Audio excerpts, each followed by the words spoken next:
আপনারা ভিডিওটিতে দেখতেছেন একটি ছেলেকে বেঁধে রাখা হয়েছে।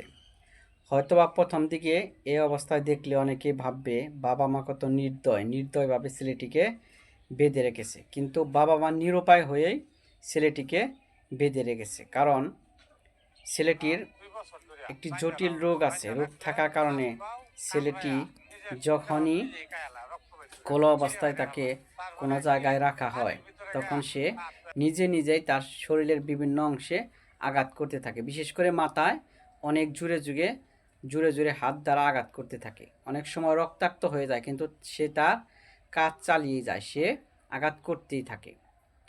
যার ফলে নিরুপায় হয়ে বাবা মা তাকে এভাবে হাত পা বেঁধে রাখে। হয়তোবা আর্থিক অবস্থা যদি বাবা মার ভালো থাকতো তাহলে কোনো ট্রিটমেন্ট করাইতে পারতো, কিন্তু আর্থিক অনটনের কারণে তাকে কোনো চিকিৎসাও করাতে পারতেছে না। প্রাথমিক চিকিৎসাটা করিয়েছিল, কিন্তু এখন আর তাও সম্ভব হচ্ছে না। আশেপাশের লোকজন দেখে তারা খুবই খারাপ একটা ফিল করে যে চোখের সামনে ছোট একটা বাচ্চা এইভাবে হাত পা বেঁধে রাখা হচ্ছে দিনের পর দিন, কিন্তু কোনো উপায় নেই।